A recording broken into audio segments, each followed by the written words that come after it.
Oke, Shalom Bapak Ibu dan saudara-saudara sekalian yang tentunya di rumah saja. Kita kembali bertemu di dalam ibadah KPK online ya. Dan sebelum kita menggali firman Tuhan, mari kita tundukkan kepala kita berdoa. Tuhan Allah Bapa kami, terima kasih Tuhan untuk kesempatan indah kami bisa beribadah sekalipun secara online, tetapi biarlah jaringan yang ada bisa memberkati kami, bisa menjadi alat Tuhan, sehingga firman Tuhan bisa tersampaikan kepada segenap jemaat Condrokusumo. Engkau juga akan pakai hamba-Mu yang kecil ini sebagai saluran firman Tuhan yang besar. Terima kasih Tuhan, hanya di dalam nama Tuhan Yesus Kristus kami siap mendengarkan firman-Mu. Amin. Ya, Shalom. Ya, semenjak Mas Purwoko menyampaikan firman Tuhan disertai dengan pujian, setelah itu banyak saudara-saudara kita, para pembicara kita menyampaikan firman Tuhan, dan sebelumnya atau sesudahnya diiringi dengan pujian. Ya, saya terima kasih sekali. Saya sangat senang karena ini juga bisa membangun kebiasaan kita mengucap syukur. Ya, tetapi mohon maaf, saya hari ini tidak bisa untuk menyanyi ya, tidak bisa untuk menyanyi. Tadinya mau ngajak si Cobrut ya. Kemarin ada tadi pagi ada Cobrut yang datang ya, katanya mau iringi saya, tapi rupanya dianya yang kabur ya. Oke, tidak apa-apa ya. Kita akan langsung masuk ke dalam firman Tuhan.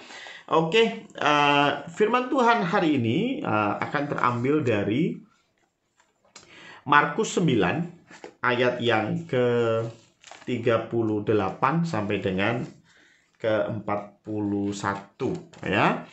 Markus 9 ayat ke-38 sampai dengan 41. Demikian firman Tuhan. Seorang yang bukan murid Yesus mengusir setan.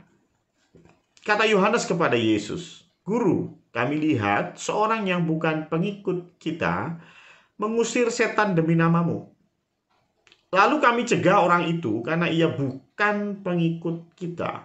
Ya, saya post sampai di sini.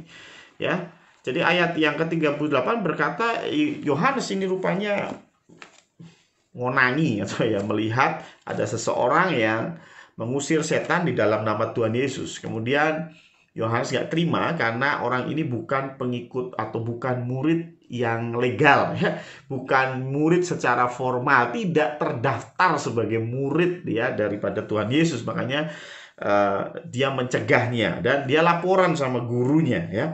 Pertanyaannya, kenapa Yohanes lakukan itu?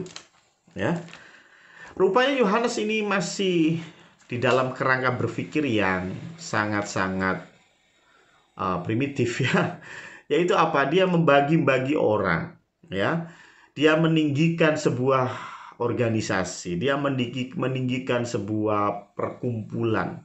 Tetapi esensi sebenarnya yaitu Tuhan Yesus Kristusnya itu diabaikan. Ya, sama seperti kita, kadang-kadang kita ketika ada gereja lain yang melakukan hal yang luar biasa, keirian kita, iri dengki kita muncul dan kita bilang, itu gereja itu sesat ya. Yang benar gereja saya. Ya, hati-hati karena saya pernah bilang bahwa tidak ada gereja yang paling benar, yang ada adalah gereja yang paling cocok ya. Kalau engkau cocok di GIA Condrokusumo ya dengan pendetanya saya ya, tapi mungkin ada beberapa yang cocok di GKI Peterongan dengan pendetanya Pak Jerdi Stefan ya. Mungkin ada yang lainnya ya.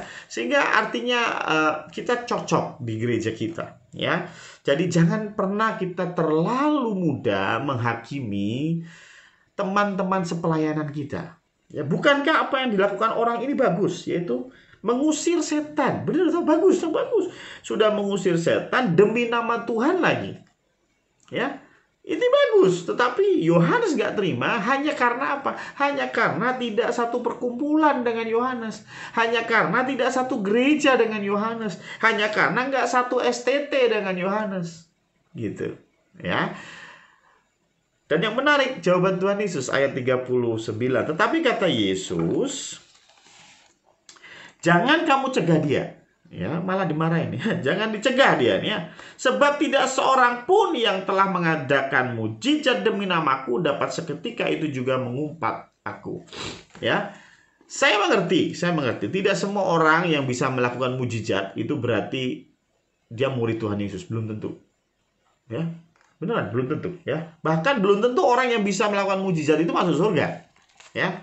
Ada satu cerita di dalam Matius 7 ayat 20-an ya. 21 saya bacakan ya. Matius 7 ayat 21 dan seterusnya. Bukan setiap orang yang berseru kepadaku Tuhan, Tuhan akan masuk ke dalam kerajaan surga, melainkan dia yang melakukan kehendak Bapakku yang di surga. Pada hari terakhir banyak orang, ini banyak loh ya, nggak cuma 1-2, banyak orang akan berseru kepadaku Tuhan, Tuhan, bukankah kami bernubuat demi namamu? Wah, ini orang hebat nih. Dia bisa bernubuat demi nama Tuhan dan mengusir setan demi namamu. Ah, ini persis ya, mengusir setan demi namamu. Ya, dan mengadakan banyak mujizat demi namamu juga. Wah, ini orang hebatnya. Dikasih nubuat, dia mengusir setan, dia mengadakan banyak mujizat. Tapi ayat 23 berkata apa? Pada waktu itulah aku, Tuhan Yesus, akan berterus terang kepada mereka dan berkata, aku tidak pernah mengenal kamu. Enyahlah daripadaku, kamu sekalian pembuat kejahatan. Ya. Artinya kalau engkau bisa mengadakan mujizat, jangan bangga dulu. Ya, engkau bisa mengusir setan, jangan bangga dulu. Ya, kadang-kadang Tuhan izinkan itu. Kenapa? Karena di dalam pengusiranmu tadi, ya, di dalam pembuatan mujizat tadi, engkau sedang meninggikan nama Tuhan. Setuju? Ya. Ketika saya yang mungkin ya, saya tidak layak di hadapan Tuhan, saya ini orang yang berdosa, tapi ketika saya melakukan mujizat dengan nama Tuhan, yang orang pandang itu nama Tuhannya. Betul nggak? Ya.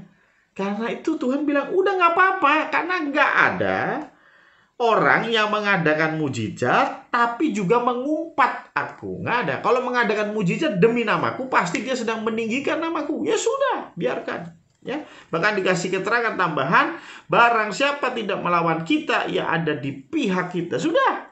Ya, nggak usah ngurusin yang begituan. Yang dia bisa lakukan yaitu menyampaikan, mengadakan mujizat demi nama Tuhan, maka nama Tuhan itulah yang dia kibarkan. Jadi biarkanlah. Memang sekali lagi, tidak ada jaminan orang yang bisa melakukan mujizat itu pasti masuk surga. Tadi saya sudah baca ayatnya. Ya, baca ayatnya.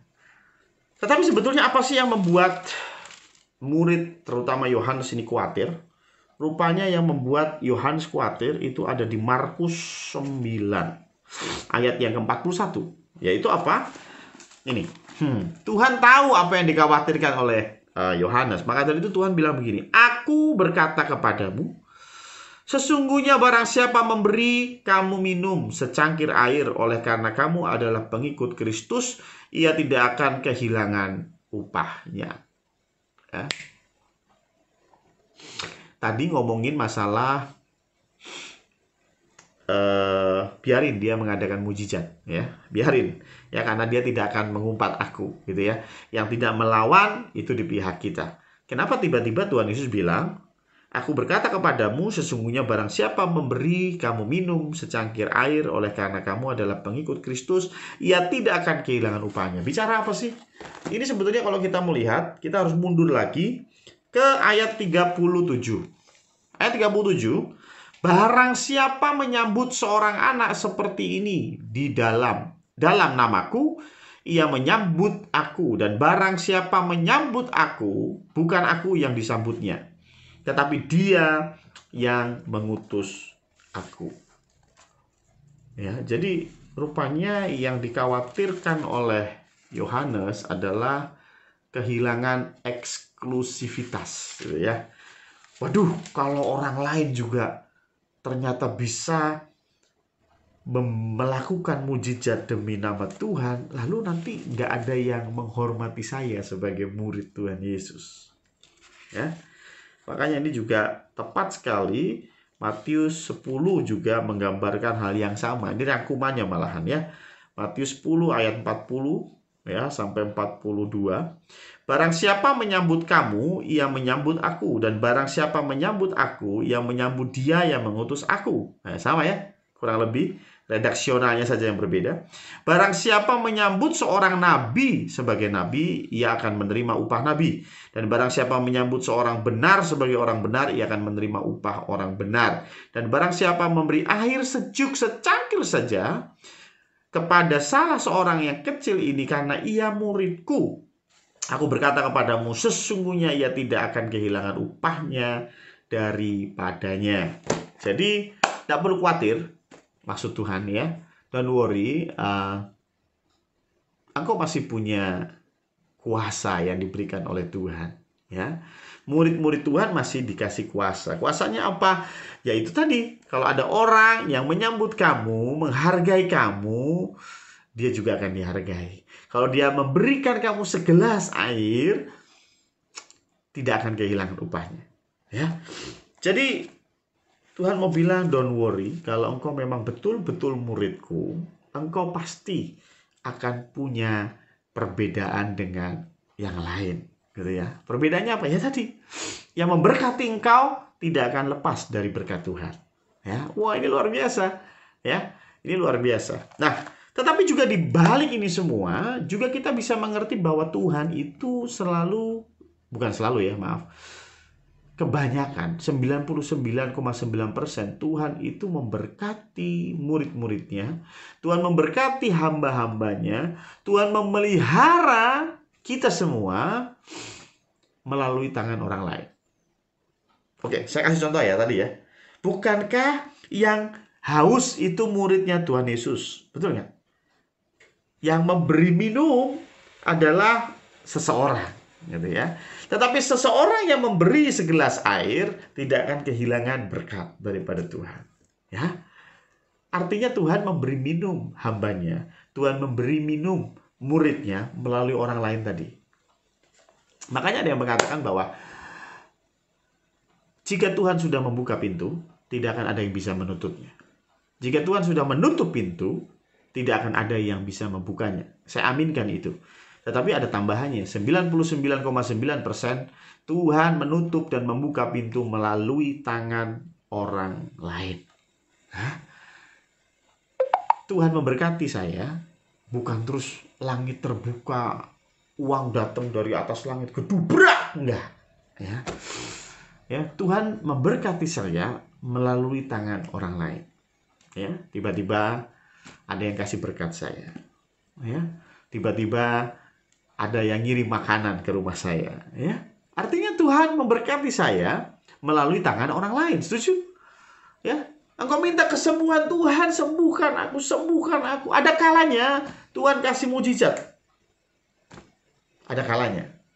Tapi mostly kebanyakan Tuhan pakai tangan orang lain. Ya, Tuhan pakai tangan orang lain. Bahkan kalau boleh saya bilang, Tuhan pakai tangan kita sendiri. Di dalam masa COVID, pandemi yang mungkin sudah 2 bulan ya, 2 bulan kita online terus, sudah banyak dampak yang ada. Ada beberapa jemaat juga sudah mulai terimbas dari sisi ekonomi. Terus bagaimana? Kita menjerit kepada Tuhan, Tuhan berkati saya, Tuhan turunkan hujan berkat. Jangan lupa Tuhan memberkati engkau melalui tangan orang lain atau tanganmu sendiri. Ya, saya bersyukur di antara para jemaat sudah ada yang mulai coba usaha baru, coba ini, coba itu. Hey, Tuhan akan berkati engkau melalui tanganmu. Ya, kalau engkau teriak-teriak kepada Tuhan, Tuhan berkati saya, tapi you do nothing. Ya, hanya tengok-tengok ya. Anda hanya berpangku tangan. Bagaimana Tuhan datang untuk memberkati kamu? Ya, sekali lagi, murid Tuhan saja dikasih minum oleh orang lain. Tuhan gak kirim dari langit air minum, tidak. Ya, artinya Anda pun yang mungkin jemaat Condro yang sudah memulai merasakan dampak ekonomi, kalau engkau punya usaha, bawa usaha itu ke dalam tangan Tuhan, supaya Tuhan memberkati melalui usahamu. Berdoa, doakan usahamu, sehingga usahamu semakin maju, semakin baik, semakin menjadi berkat. Tetapi kalau engkau hanya berdoa, Tuhan, aku minta, Tuhan, aku minta, tetapi engkau tidak lakukan apa-apa, maka engkau akan selamanya kekurangan. Ya, sudah jangan pernah meratapi kondisi yang ada, bersyukur untuk segala sesuatu. Saya yakin Tuhan sedang bekerja merajut dengan indah masa depan setiap kita. Sekali lagi, ketika kita di dalam persekutuan, di dalam sebuah komunitas, ada yang melayani Tuhan lebih baik, ada yang melayani Tuhan lebih dahsyat. Jangan kita malah iri sama mereka. Kita harus bersyukur karena Tuhan mengirimkan mereka untuk menjadi rekan sekerja kita. Ya, betul nggak? Betul. Ya, yang tidak terlepas daripada dia bagaimana. Yang penting dia mau melayani, kita kerja bareng-bareng, kita melayani Tuhan bersama. Dan jangan sampai khawatir kalau kita nanti tidak lagi atau kita kehilangan pamor. Tuhan yang meninggikan kita, bukan manusia yang meninggikan kita. Begitu juga ketika kita di dalam keterpurukan ekonomi, Tuhan juga yang akan meninggikan kita. Di dalam keterpurukan kesehatan, Tuhan juga yang akan memulihkan kita. Tapi jangan lupa, Tuhan memulihkan menggunakan tangan orang lain, bahkan tangan Anda sendiri. Tuhan memberkati. Oke, mari kita tundukkan kepala, kita berdoa di hadapan Tuhan. Tuhan Allah Bapa kami, terima kasih untuk firman yang kami dengar. Ampuni kami ketika kami masih sering mungkin atau pernah mungkin untuk iri kepada rekan sekerja kami yang mungkin mereka melayani lebih baik daripada kami. Ampuni kami Tuhan, seharusnya kami bangga memiliki rekan sekerja yang jauh lebih baik pelayanannya. Kami juga berdoa Tuhan, kami bersyukur karena Engkau tetap akan menyediakan berkat bagi setiap kami sesuai dengan standar Tuhan. Kami juga berdoa dan bersyukur ketika Engkau mengingatkan kami bahwa Engkau memberkati kami melalui tangan-tangan orang lain, melalui tangan kami sendiri. Ketika kami mungkin saat ini sedang kesulitan dalam bidang ekonomi, kesulitan di dalam pekerjaan, Tuhan, biarlah melalui tangan kami, melalui tangan saudara-saudara kami bisa diberkati oleh Engkau. Berkati usaha kami yang mungkin baru kami rintis. Berkati usaha kami yang mungkin di dalam kondisi yang masih baru dan belum banyak pelanggan. Kami yakin dan percaya melalui ini semua Tuhan sudah merancangkan hal yang baik untuk setiap kami. Karena rancangan Tuhan adalah rancangan damai sejahtera. Terima kasih Tuhan, terima kasih. Hanya di dalam nama Tuhan Yesus Kristus kami berdoa dan bersyukur untuk ibadah online KPK pada malam hari ini. Amin.